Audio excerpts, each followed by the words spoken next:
50ಗೆ ಸ್ವಾಗತ. ನಾನು ಅನುಷಾ ಗೋಪಾಲ್ ಕೃಷ್ಣ. ನಾನು ಮಧುಶ್ರೀ. ಈ ಹೊತ್ತಿನ ಪ್ರಮುಖ 50 ಸುದ್ದಿಗಳನ್ನು ನೋಡ್ತಾ ಹೋಗೋಣ. ಆರ್ಎಸ್ಎಸ್ ನಿರ್ಬಂಧ ಬಗ್ಗೆ ಪತ್ರ ಬರೆದಿದ್ದ ಸಚಿವ ಪ್ರಿಯಾಂಕ್ ಖರ್ಗೆ ಅವರಿಗೆ ಬೆದರಿಕೆ ಕರೆಗಳು ಬರ್ತಾ ಇವೆಯಂತೆ. ಈ ಬಗ್ಗೆ ಟ್ವೀಟ್ ಮಾಡಿ ಪ್ರಿಯಾಂಕ್ ಖರ್ಗೆ ಅವರೇ ಮಾಹಿತಿ ನೀಡಿದ್ದಾರೆ. ಕಳೆದ 2 ದಿನಗಳಿಂದ ನಿರಂತರವಾಗಿ ಫೋನ್ ಬರ್ತಾ ಇವೆ.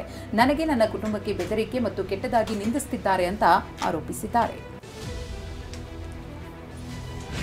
ಕರೆ ಮಾಡಿ ನನಗೆ ಕೆಟ್ಟದಾಗಿ ನಿಂದನೆ ಮಾಡ್ತಿದ್ದಾರೆ, ಆದ್ರೆ ಇದರಿಂದ ನಾನು ವಿಚಲಿತನಾಗೋದಿಲ್ಲ ಅಂತ ಪ್ರಿಯಾಂಕ್ ಖರ್ಗೆ ಹೇಳಿದ್ದಾರೆ. ಗಾಂಧೀಜಿ ಅಂಬೇಡ್ಕರ್ ರನ್ನ ಬಿಡದವರು ನನ್ನನ್ನ ಬಿಡ್ತಾರಾ?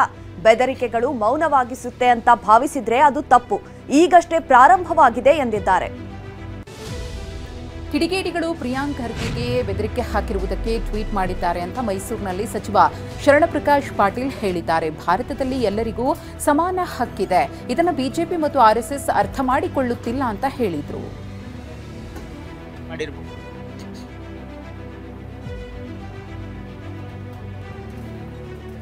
ಬಂದಿದೆ ಅವ್ರು ಹೇಳಿದ್ದಾರೆ. ದಟ್ ಇಸ್ ವಾಟ್ ಈಗ he has told the truth.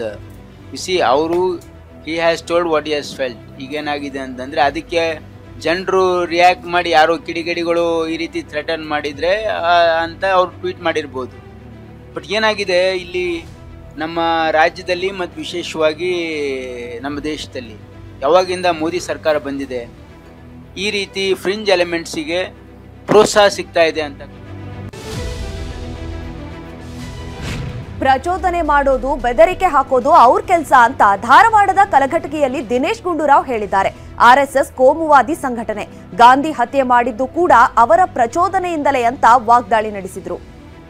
ಪ್ರಚೋದನೆ ಮಾಡುವಂಥದ್ದು, ಬೆದರಿಕೆ ಹಾಕುವಂಥದ್ದು ಇದೆಲ್ಲ ಅವ್ರದ್ದು ಮೊದಲಿಂದನೂ ಇರುವಂಥದ್ದು. ಮಹಾತ್ಮ ಗಾಂಧಿ ಅವರು ಕೊಲೆ ಮಾಡಿದವರು ಕೂಡ RSSನ ಪ್ರೇರಿತರಾಗಿ ಅವ್ರು ಹೋದಂಥ ಇತಿಹಾಸ ಇದೆ. ಅನೇಕ ಜನ ಬೇರೆಯವರೆಲ್ಲ ಅನೇಕ ಜನರ ಹತ್ಯೆ ಆಯಿತು. ಈ ಉಗ್ರವಾದಂಥ ಚಿಂತನೆ ಇರ್ತಕ್ಕಂಥ ಜನ ಇದರಿಂದ ಎಲ್ಲ ಅವರು ಇಂಥ ಒಬ್ಬ ಅಯೋಗ್ಯ ಬಿಜೆಪಿಯವರಿಗೆ ಪತ್ರ ಓದುವ ಶಕ್ತಿ ಇದೆಯಾ ಅಂತ ಬಿಜೆಪಿ ನಾಯಕರಿಗೆ ಶಾಸಕ ಪ್ರದೀಪ್ ಈಶ್ವರ್ ತಿರುಗೇಟು ಕೊಟ್ಟಿದ್ದಾರೆ. ಪ್ರಿಯಾಂಕ್ ಖರ್ಗೆ ಬರೆದಿರುವ ಪತ್ರವನ್ನ ನೆಟ್ಟಿಗೆ ಓದಿ ಆರ್ಎಸ್ಎಸ್ ಚಟುವಟಿಕೆಯನ್ನ ಮಾಡಿ, ಆದರೆ ಸರ್ಕಾರಿ ಶಾಲೆಯಲ್ಲ ಅಂತ ಕಿಡಿಕಾರಿದ್ದಾರೆ. ನಮ್ಮ ಪ್ರಿಯಾಂಕ್ ಸಾಹೇಬ್ರ ಬಗ್ಗೆ ಮಾತಾಡ್ತೀಯ ಏನಂದ್ರೆ ಅದೇನೇನೋ ಮಾತಾಡ್ತೀಯಲ್ಲ. ಪ್ರತಾಪ್ ಸಿಂಹ ನೀನಲ್ಲ, ನಿಮ್ಮಪ್ಪ ಅಲ್ಲ, ನಿಮ್ಮ ತಾತ ಅಲ್ಲ, ಯತ್ನಾಳ್ ಅವ್ರ ಅಪ್ಪ ಅಲ್ಲ, ಅವ್ರ ತಾತ ಅಲ್ಲ. ನಮ್ಮ ಮಲ್ಲಿಕಾರ್ಜುನ್ ಖರ್ಗೆ ಸಾಹೇಬ್ರನ್ನ, ಪ್ರಿಯಾಂಕ್ ಖರ್ಗೆ ಸಾಹೇಬ್ರನ್ನ ನೀವೇನು ಮಾಡೋಕ್ಕಾಗಲ್ಲ.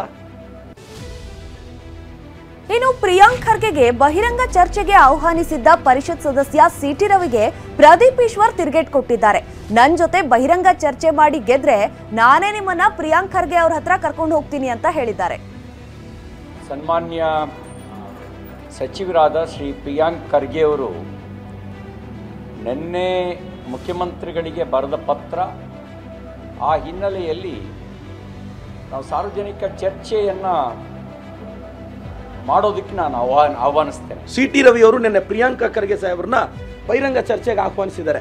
ಸಿಟಿ ರವಿ ಅವರೇ, ನಾನು ನಿಮ್ಮನ್ನು ಆಹ್ವಾನಿಸ್ತಾ ಇದ್ದೀನಿ. ನೀವು ನನ್ನ ಜೊತೆ ಬಹಿರಂಗ ಚರ್ಚೆಯಲ್ಲಿ ಗೆದ್ರೆ ನಾನೇ ನಮ್ಮ ಪ್ರಿಯಾಂಕ್ ಸಾಹೇಬ್ರ ಹತ್ರ ಕರ್ಕೊಂಡು ಹೋಗ್ತೀನಿ. ಆರ್ಎಸ್ಎಸ್ ಮುಟ್ಟಿದರೆ ಭಸ್ಮ ಆಗ್ತಾರೆ ಎಂಬ ಬಿಜೆಪಿ ನಾಯಕರ ಹೇಳಿಕೆಗೆ ಸಚಿವ ಎಂಬಿ ಪಾಟೀಲ್ ತಿರುಗೇಟು ಕೊಟ್ಟಿದ್ದಾರೆ. ಯಾರು ಯಾರನ್ನ ಭಸ್ಮ ಮಾಡ್ತಾರೆ, ಭಸ್ಮ ಮಾಡೋದ್ಮೇಲೆ ನೋಡೋಣ ಅಂತ ಹೇಳಿದ್ದಾರೆ. ಯಾರ್ಯಾರು ಭಸ್ಮ ಹಾಕ್ತಾರೋ ಏನಾಗ್ತಾರೆ ಇವ್ರ ಕೈಗಿಲ್ಲ, ಅದು ಮೇಲೆ ನೋಡೋರು ಯಾರು ಭಸ್ಮ ಆಗ್ಬೇಕು ಯಾರು ಭಸ್ಮ ಆಗೋದಲ್ಲ ಅಂತೇಳಿ. ಯಾರ ಕೈಗೆ ಇವ್ರ ಕೈಯಲ್ಲಿ ಭಸ್ಮ ಮಾಡೋದಕ್ಕೆ ಶಕ್ತಿ ಇದೆ. ಮುಖ್ಯಮಂತ್ರಿ ಸಿದ್ದರಾಮಯ್ಯ ಅಲ್ಟ್ರಾ ಲೆಫ್ಟಿಸ್ಟ್ ಅಂತ ಶಾಸಕ ಬೆಲ್ಲದ್ ವಾಗ್ದಾಳಿ ನಡೆಸಿದ್ದಾರೆ. ಸ್ವಲ್ಪವಾದ್ರೂ ಸೂಕ್ಷ್ಮತೆ ಇದ್ರೆ ಆರ್ಎಸ್ಎಸ್ ಬಗ್ಗೆ ತಿಳಿದುಕೊಳ್ಬೇಕು. ಆರ್ಎಸ್ಎಸ್ ಏನ್ ಕೆಲಸ ಮಾಡ್ತಿದೆ, ಅದರ ವ್ಯಾಪ್ತಿ ಏನು ತಿಳಿಯಬೇಕು ಅಂತ ವಿನಂತಿಸಿಕೊಳ್ತೇನೆ ಅಂದಿದ್ದಾರೆ. ಸಿದ್ದರಾಮಯ್ಯ ಏನದಾರಲ್ಲ, ಇವರು ಅಲ್ಟ್ರಾ ಲೆಫ್ಟಿಸ್ಟ್. ಇವ್ರದ್ದು ಉದ್ದೇಶನ ನಾ ಹೇಳಿದ್ನಲ್ಲ, ನಿಜವಾಗಿ ಇವತ್ತು ರೈತರ ಭವನ ಐತಿ, ರೈತರೆಲ್ಲ ಕಡೆ ಕಣ್ಣೀರು ಸುರಿಸಾತಾರ. ಅದ್ರದ್ದು ಗಮನ ಬೇರೆ ಕಡೆ ಸೆಳ್ಸಕ್ಕೆ ಇಂಥ ಗದ್ದಲ ಎಬ್ಸ್ಕೊಂತ. ಸಂವಿಧಾನ ಆಗಿದ್ದಿದ್ರೆ ಇಷ್ಟೊತ್ತಿಗೆ ನಿಷೇಧ ಮಾಡ್ತಾ ಇದ್ರು, ಆದರೆ ಆರ್ಎಸ್ಎಸ್ ಚಟುವಟಿಕೆ ಸಂವಿಧಾನ ಬಾಹಿರ ಇಲ್ಲ ಅಂತ ಸಿಟಿ ರವಿ ಹೇಳಿದ್ರು. ಕಾಂಗ್ರೆಸ್ನವರ ಎಲ್ಲಾ ಹುನ್ನಾರಗಳು ವಿಫಲವಾಗಿವೆ. ಪ್ರಿಯಾಂಕ್ ಖರ್ಗೆ ಮಂತ್ರಿ ಸ್ಥಾನ ಉಳಿಸಿಕೊಳ್ಳಲು ಹೇಳ್ತಿದ್ದಾರೆ ಅಂತ ವ್ಯಂಗ್ಯವಾಡಿದ್ರು. RSS ವಿರುದ್ಧ ಮಾತಾಡ್ತಿರೋದು ಕೂಡ ಹಿಂಗಾದ್ರೂ ಉಳ್ಕೊಳ್ಳೋಣ ಅಂತ. ನಮಗೆ ನಾವು ಡೊನೇಷನ್ನಲ್ಲೂ ಬರ್ತೀವಿ, ನಾವು ಈ ಥರ ಇದರಲ್ಲೂ ಬರ್ತೀವಿ ಅಂತೇಳಿ ಆ ಥರಕ್ಕೂ ಪ್ರಯತ್ನ ಮಾಡ್ತೀವಿ. ಆರ್ಎಸ್ಎಸ್ ನಿಷೇಧ ಕೆಲಸ ಬಿಟ್ಟು ಜನೋಪಕಾರಿ ಕೆಲಸ ಮಾಡಿ ಅಂತ ಮಾಜಿ ಡಿಸಿಎಂ ಅಶ್ವಥ್ ನಾರಾಯಣ್ ಹೇಳಿದ್ದಾರೆ. ಎಲ್ಲಾ ಕಡೆ ಪ್ರತಿಭಟನೆ ಮಾಡಲು ಕೋರ್ಟ್ ಅವಕಾಶ ಕೊಟ್ರೆ ಜನರು ಇವರನ್ನ ಕಂಡಲ್ಲಿ ಹಿಡಿದುಕೊಳ್ತಾರೆ ಅಂತ ವಾಗ್ದಾಳಿ ನಡೆಸಿದ್ರು. ಎಲ್ಲೂ ಪ್ರತಿಭಟನೆ ಆಗದ ಕಾರಣ ಏನೋ ನೀವು ಬಚಾವ್ ಆಗಿದ್ದೀರಾ. ಎಲ್ಲಾ ಕಡೆ ಇವತ್ತು ಪ್ರತಿಭಟನೆ ಮಾಡಕ್ಕೆ ಏನಾರ ನ್ಯಾಯಾಲಯದಲ್ಲಿ ಅವಕಾಶವನ್ನು ಮಾಡಿಕೊಟ್ರೆ ಜನ ನಿಮಗೆ ಕಂಡಲ್ಲೇ ಹಿಡ್ಕೋತಾರೆ. ಆರ್ಎಸ್ಎಸ್ ನಿರ್ಬಂಧಿಸಿದ್ರೆ ಕಾಂಗ್ರೆಸ್ ಬುಡಕ್ಕೆ ಬರುತ್ತೆ ಅಂತ ಬೆಂಗಳೂರಿನಲ್ಲಿ ಶಾಸಕ ಎಸ್ಆರ್ ವಿಶ್ವನಾಥ್ ಆಕ್ರೋಶ ವ್ಯಕ್ತಪಡಿಸಿದ್ದಾರೆ. ಪ್ರಿಯಾಂಕ್ ಖರ್ಗೆ ಸದಾ ಆರ್ಎಸ್ಎಸ್ ಮೇಲೆ ದ್ವೇಷ ಕಾರ್ತಾರೆ. ತಮಿಳುನಾಡು ಮಾದರಿಯಲ್ಲಿ ನಿಷೇಧ ವಿಧಿಸ್ತಾರಂತೆ. ನಾವೇನ್ ಪಾಕ್ ಧ್ವಜ ಹಾರಿಸ್ತೀವ ಅಥವಾ ಪಾಕಿಸ್ತಾನದ ಪರ ಘೋಷಣೆ ಕೂಗ್ತಿದ್ದೀವ ಅಂತ ಹೇಳಿದ್ರು. ಭಾರತ್ ಮಾತಾಕ್ಕೆ ಜೈ ಹೇಳ್ತೀವಿ, ನಾವೇನು ಪ್ಯಾಲೆಸ್ಟೈನ್ ಧ್ವಜ ಹಾರಿಸಲ್ಲ, ಪಾಕಿಸ್ತಾನ್ಗೆ ಜೈ ಹೇಳಲ್ಲ. ಇದು ನೀವೇನೇ ಮಾಡಿದ್ರು ಕೂಡ ತಾತ್ಕಾಲಿಕವಾಗಿ ನೀವೇನಾದರೂ ಮಾಡ್ಬೋದು, ಇದನ್ನು ತಡೆಯೋಕ್ಕಾಗೋದೇ. ಪ್ರಿಯಾಂಕ್ ಖರ್ಗೆಗೆ ಧಮ್ಮು ತಾಕತ್ತಿದ್ರೆ ಸಾರ್ವಜನಿಕ ಸ್ಥಳದಲ್ಲಿನ ಅಕ್ರಮ ಮಸೀದಿಗಳನ್ನ ತೆರವುಗೊಳಿಸಲಿ ಅಂತ ಯತ್ನಾಳ್ ಸವಾಲ್ ಹಾಕಿದ್ದಾರೆ. ಹಾಸನದಲ್ಲಿ ಮಾತಾಡಿ ಪ್ರಿಯಾಂಕ್ ಖರ್ಗೆ ತಾಲಿಬಾನಿಗಳ ಬಚ್ಚ, ಆರ್ಎಸ್ಎಸ್ ನಿಷೇಧಿಸಲು ಕಾಂಗ್ರೆಸ್ನವರಿಗೆ ಅಧಿಕಾರ ಇಲ್ಲ ಅಂತ ಕಿಡಿಕಾರಿದ್ರು. ಒಂದು ಕಡೆ ಸರ್ಕಾರಿ ಶಾಲೆಗಳಲ್ಲಿ ಆರ್ಎಸ್ಎಸ್ ಚಟುವಟಿಕೆಗಳಿಗೆ ನಿರ್ಬಂಧ ವಿಧಿಸುವ ಬಗ್ಗೆ ರಾಜಕೀಯ ಜಟಾಪಟಿ ನಡೆಯುತ್ತಿದ್ರೆ, ಮತ್ತೊಂದು ಕಡೆ ಮಂಡ್ಯದಲ್ಲಿ ಐ ಲವ್ ಆರ್ಎಸ್ಎಸ್ ಅಭಿಯಾನ ನಡೀತಿದೆ. ವಾಹನಗಳು, ಶಾಪ್ಗಳ ಮೇಲೆ ಐ ಲವ್ ಆರ್ಎಸ್ಎಸ್ ಪೋಸ್ಟರ್ ಅನ್ನು ಅಂಟಿಸಿ ಆರ್ಎಸ್ಎಸ್ ಸ್ವಯಂ ಸೇವಕರಿಂದ ಪೋಸ್ಟರ್ ಕ್ಯಾಂಪೇನ್ ಶುರುವಾಗಿದೆ. ಸಿಎಂ ಸಿದ್ದರಾಮಯ್ಯ ಕರೆದ ಔತಣಕೂಟ ಸಾಕಷ್ಟು ಚರ್ಚೆ ಹುಟ್ಟುಹಾಕಿತ್ತು. ಸಚಿವ ಸಂಪುಟ ಪುನರ್ರಚನೆ ಬಗ್ಗೆ ಮಾತುಕತೆ ನಡೆಯುತ್ತೆ ಎನ್ನಲಾಗಿತ್ತು. ಆದರೆ ಇಡೀ ಔತಣಕೂಟದಲ್ಲಿ ಈ ರೀತಿಯ ಯಾವ ಚರ್ಚೆಗಳೂ ಆಗಿಲ್ಲ. ಡಿನ್ನರ್ನಲ್ಲಿ ಇದ್ದಿದ್ದು ಬರೀ ಔತಣ ಮಾತ್ರ ಅಂತಿದ್ದಾರೆ ಸಚಿವರು. ಊಟ ಚೆನ್ನಾಗಿತ್ತು. ನಾನು 2 ಇಡ್ಲಿ ತಿಂದೆ, 2 ದೋಸೆ ತಿಂದೆ. ಸಾಂಬಾರು ಇರಲಿಲ್ಲ, ಚಟ್ನಿ ಇತ್ತು ಅಷ್ಟೇ. ಎಲ್ಲ ಇತ್ತು.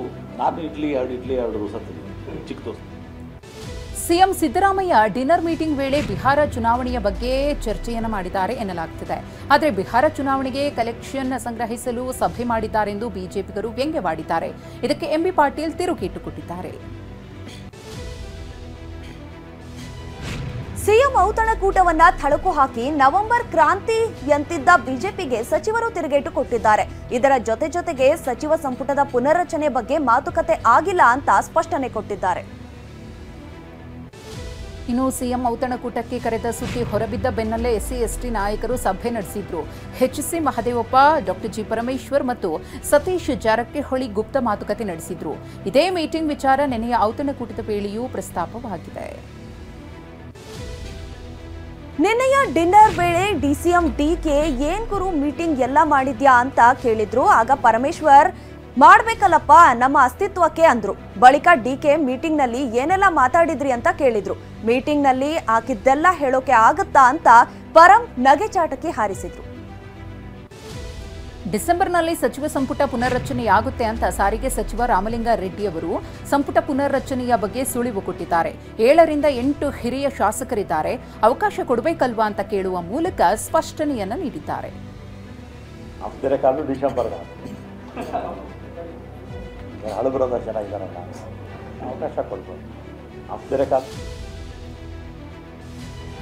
ಮಾಲೂರು ಕ್ಷೇತ್ರದ ಕಾಂಗ್ರೆಸ್ ಶಾಸಕ ಕೆವೈ ನಂಜೇಗೌಡಗೆ ಸುಪ್ರೀಂ ಕೋರ್ಟ್ ತಾತ್ಕಾಲಿಕ ರಿಲೀಫ್ ಕೊಟ್ಟಿದೆ. ಶಾಸಕತ್ವ ರದ್ದು ಮಾಡಿ ಕರ್ನಾಟಕ ಹೈಕೋರ್ಟ್ ನೀಡಿದ್ದ ಆದೇಶಕ್ಕೆ ತಡೆ ನೀಡಿದ ಸುಪ್ರೀಂ ಮರುಮತ ಎಣಿಕೆಗೆ ಮಹತ್ವದ ಸೂಚನೆ ಕೊಟ್ಟಿದೆ. ಈ ಬಗ್ಗೆ ಕರ್ನಾಟಕ ಚುನಾವಣಾ ಅಧಿಕಾರಿಗೆ ಸೂಚನೆ ಕೊಟ್ಟಿದೆ. ಹೈಕೋರ್ಟ್ ಆದೇಶಕ್ಕೆ ಸುಪ್ರೀಂ ತಡೆ ನೀಡಿದ್ದಕ್ಕೆ ನ್ಯಾಯ ಸಿಕ್ಕಿದೆ, ಸಂತೋಷ ಆಗ್ತಾ ಇದೆ ಅಂತ ಶಾಸಕ ನಂಜೇಗೌಡ ಮಾತನಾಡಿದ್ದಾರೆ. ಸುಪ್ರೀಂ ಕೋರ್ಟ್ ಅಸಿಂಧು ತೆಗೆದಿದೆ, ಅಲ್ಲದೆ ಮಾಲೂರಿನಲ್ಲಿ ಮರುಮತ ಎಣಿಕೆ ಆದ್ರೂ ನಾನು ಗೆಲ್ತೇನೆ ಅಂತ ವಿಶ್ವಾಸ ವ್ಯಕ್ತಪಡಿಸಿದ್ದಾರೆ. ಇನ್ನು ಮಾಲೂರು ಬಿಜೆಪಿ ಪರಾಜಿತ ಅಭ್ಯರ್ಥಿ ಮಂಜುನಾಥ್ ಮಾತಾಡಿ ನನಗೆ ಜಯ ಸಿಗುತ್ತೆ ಎಂಬ ವಿಶ್ವಾಸವಿದೆ ಅಂದ್ರು. ಕೇವಲ ಮಾರ್ಜಿನ್ ಬಗ್ಗೆ ಮಾತ್ರ ನಮಗೆ ಅನುಮಾನ ಇತ್ತು, ವಿಡಿಯೋಗ್ರಾಫ್ ಕೇಳಿದ್ರೆ ಕೊಟ್ಟಿಲ್ಲ, ಆದ್ರೆ ನನಗೆ ಗೆಲ್ಲುವ ವಿಶ್ವಾಸ ಇದೆ ಅಂತ ಹೇಳಿದ್ದಾರೆ.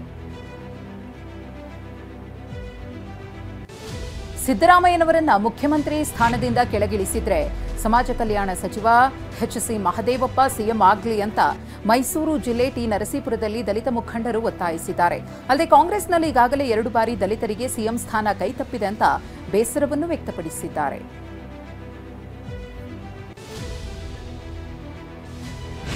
ಮೆಕ್ಕಾದಲ್ಲಿ ಮುಂದಿನ ಸಿಎಂ ಡಿಕೆಶಿ ಅಂತ ಫೋಟೋ ಹಿಡಿದು ಡಿಕೆ ಶಿವಕುಮಾರ್ ಹೆಸರಲ್ಲಿ ಪ್ರಾರ್ಥನೆ ಸಲ್ಲಿಸಲಾಗಿದೆ. ಮೊಬೈಲ್ನಲ್ಲಿ ಡಿಕೆ ಫೋಟೋ ಹಿಡಿದು ಬೆಳಗಾವಿಯ ಅಭಿಮಾನಿ ಸೈಯದ್ ಪ್ರಾರ್ಥಿಸಿದ್ದಾರೆ. ಮುಂದೆ ಡಿಕೆ ಸಿಎಂ ಆಗಬೇಕು ಅಂತ ಮೆಕ್ಕಾದಲ್ಲಿ ಪ್ರಾರ್ಥನೆ ಮಾಡಿದ್ದಾರೆ.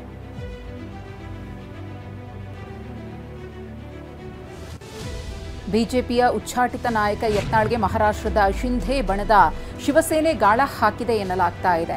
ಹಿಂದುತ್ವದ ಹೊಸ ಪಕ್ಷ ಕಟ್ಟಲು ಯತ್ನಾಳ್ ಪ್ಲಾನ್ ಮಾಡಿದ್ರು. ಕರ್ನಾಟಕದಲ್ಲಿ ಶಿವಸೇನೆ ಅಖಾಡಕ್ಕಿಳಿಯಲು ಚಿಂತನೆ ನಡೆಸಿದ್ದು ಯತ್ನಾಳ್ರನ್ನ ಸೆಳೆಯಲು ಕಸರತ್ತು ನಡೆದಿದೆಯಂತೆ.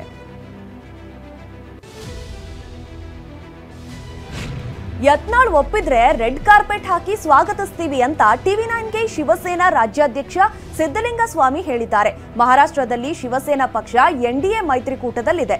ಹಿಂದುತ್ವದ ಕಾರ್ಯ ಮಾಡೋಣ ಅಂದ್ರೆ ಮಾತುಕತೆಗೆ ಸಿದ್ಧ ಅಂತ ಹೇಳಿದ್ದಾರೆ. ಆದರೆ ಶಾಸಕ ಯತ್ನಾಳ್ ನಾನು ಯಾವುದೇ ಪಕ್ಷದ ಜೊತೆ ಹೋಗಲ್ಲ ಅಂತ ಹಾಸನದಲ್ಲಿ ಸ್ಪಷ್ಟನೆ ನೀಡಿದ್ದಾರೆ.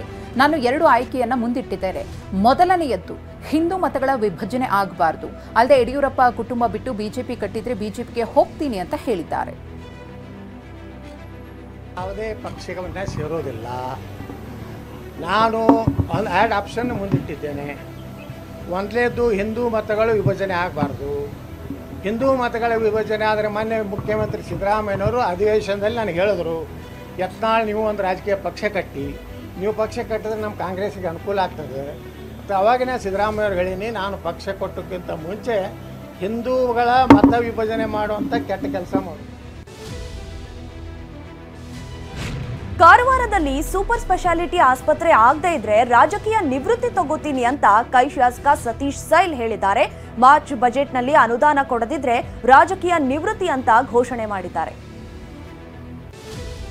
ಬಿಹಾರ ಸಿಎಂ ನಿತೀಶ್ ಕುಮಾರ್ ಅವರ ಜೆಡಿಯು ಪಕ್ಷದಲ್ಲಿ ಟಿಕೆಟ್ ಫೈಟ್ ಬೀದಿಗೆ ಬಿದ್ದಿದೆ.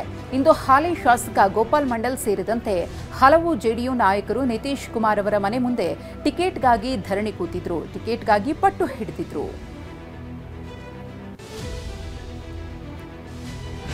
ಭಾಗಲ್ಪುರದ ಜೆಡಿಯು ಸಂಸದ ಅಜಯ್ ಕುಮಾರ್ ಮಂಡಲ್ ತಮ್ಮ ಸಂಸದೀಯ ಸ್ಥಾನಕ್ಕೆ ರಾಜೀನಾಮೆ ನೀಡಲು ಅನುಮತಿ ಕೋರಿ ಪತ್ರ ಬರೆದಿದ್ದಾರೆ. ಪತ್ರದಲ್ಲಿ ಟಿಕೆಟ್ ಹಂಚಿಕೆ ಪ್ರಕ್ರಿಯೆಯ ಬಗ್ಗೆ ತೀವ್ರ ಅಸಮಾಧಾನವನ್ನ ವ್ಯಕ್ತಪಡಿಸಿದ್ದಾರೆ. ಬಿಹಾರದಲ್ಲಿ ಇಂಡಿಯಾ ಕೂಟದ ನಾಯಕರು ಎನ್ಡಿಎ ಸೇರಲು ಪ್ರಯತ್ನಿಸುತ್ತಿದ್ದಾರೆ ಅಂತ ಬಿಹಾರ ಬಿಜೆಪಿ ರಾಜ್ಯ ಅಧ್ಯಕ್ಷ ದಿಲೀಪ್ ಜೈಸ್ವಾಲ್ ಹೇಳಿದ್ದಾರೆ. ಆದರೆ ನಾವು ಅವರನ್ನ ಸೇರಿಸಿಕೊಳ್ತಿಲ್ಲ. ಈ ಬಾರಿ ನಾವೇ ಮತ್ತೆ ಸರ್ಕಾರವನ್ನ ರಚಿಸೋದು ಪಕ್ಕಾ ಎಂದಿದ್ದಾರೆ. ಇಂಡಿ ಮೈತ್ರಿಕೂಟದಲ್ಲಿ ಸೀಟು ಹಂಚಿಕೆ ಚರ್ಚೆ ಅಂತಿಮ ಹಂತಕ್ಕೆ ಬಂದಿದೆ ಎನ್ನಲಾಗಿದೆ. 144 ಸ್ಥಾನಗಳಿಗೆ ಬೇಡಿಕೆ ಇಟ್ಟಿದ್ದ ಆರ್ಜೆಡಿ ಈಗ 135 ಸ್ಥಾನಗಳಲ್ಲಿ ಸ್ಪರ್ಧಿಸಲಿದ್ದು, ಕಾಂಗ್ರೆಸ್ 61 ಸ್ಥಾನಗಳಲ್ಲಿ ಸ್ಪರ್ಧಿಸಲಿದೆ ಅಂತ ಮೂಲಗಳ ಮಾಹಿತಿ ಲಭ್ಯವಾಗಿದೆ.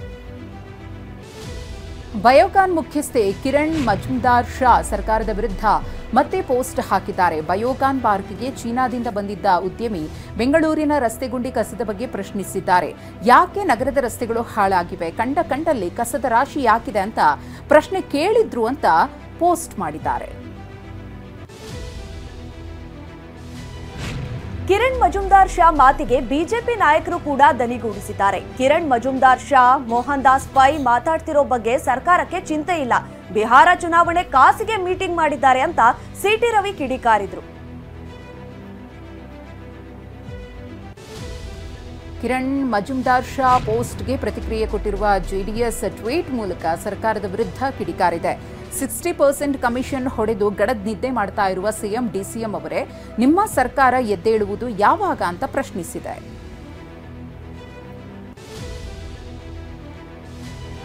ಬೆಂಗಳೂರಿಗೆ ಕಿರಣ್ ಮಜುಮ್ದಾರ್ ಶಾ ಅವರ ಕೊಡುಗೆ ಇದೆ. ಅಲ್ಲದೆ ಬೆಂಗಳೂರು ಕೂಡ ಕಿರಣ್ ಮಜುಮ್ದಾರ್ಗೆ ಎಲ್ಲವೂ ಕೊಟ್ಟಿದೆ. ಆದರೆ ಬೆಂಗಳೂರಿಗೆ ಬರುವವರ ಸಂಖ್ಯೆ ಹೆಚ್ಚಾಗಿ ಹೋಗುವವರ ಸಂಖ್ಯೆ ಕಡಿಮೆ ಇದೆ ಅಂತ ಎಂಬಿ ಪಾಟೀಲ್ ಸ್ಪಷ್ಟನೆ ಕೊಟ್ಟರು. ಜಿಬಿಎ ವ್ಯಾಪ್ತಿಯಲ್ಲಿ ಸಾಮಾಜಿಕ ಶೈಕ್ಷಣಿಕ ಸಮೀಕ್ಷೆಗೆ ಗೈರಾದ ಶಿಕ್ಷಕರ ವೇತನ ತಡೆಗೆ ಪ್ಲಾನ್ ಮಾಡಲಾಗಿದೆ. ನೋ ವರ್ಕ್ ನೋ ಪೇ ಅಂತ ಜಿಬಿಎ ಮುಖ್ಯ ಆಯುಕ್ತರು ಚಾಟಿ ಬೀಸಲು ಮುಂದಾಗಿದ್ದಾರೆ. ಸದ್ಯ ಸಮೀಕ್ಷೆಯಲ್ಲಿ 18,000 ಶಿಕ್ಷಕರು ಭಾಗಿಯಾಗಿದ್ದು 2,300 ಶಿಕ್ಷಕರು ಗೈರಾಗಿದ್ದಾರೆ.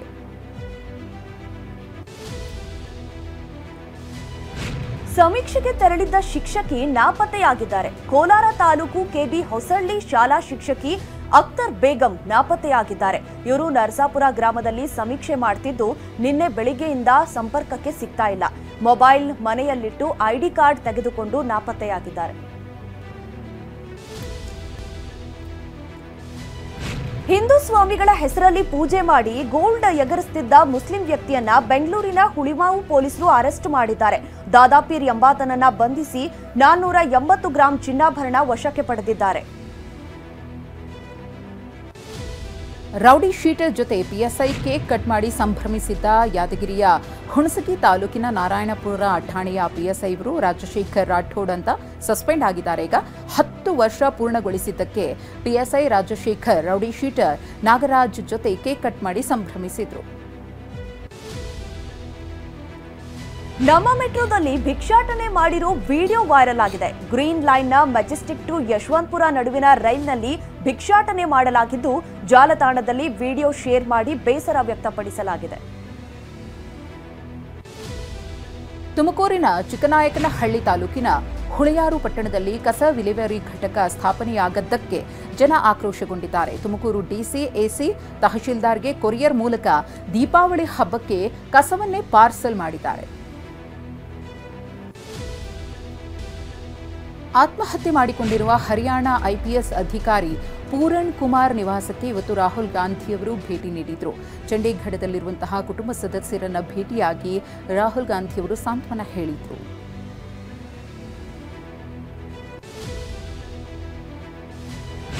ಈ ಮಧ್ಯೆ ಹರಿಯಾಣದ ಡಿಜಿಪಿ ಶತ್ರುಜಿತ್ ಕಪೂರ್ ಅವರನ್ನ ರಜೆ ಮೇಲೆ ಕಳುಹಿಸಲಾಗಿದೆ. ಶತ್ರುಜಿತ್ ಅವರನ್ನ ವಜಾಗೊಳಿಸಲು ಪರಿಶಿಷ್ಟ ಜಾತಿ ಸಮಿತಿಯಿಂದ ಒತ್ತಡ ಬರ್ತಿತ್ತು. ಹೀಗಾಗಿ ಕಡ್ಡಾಯ ರಜೆಯ ಮೇಲೆ ಕಳುಹಿಸಿಕೊಡಲಾಗಿದೆ.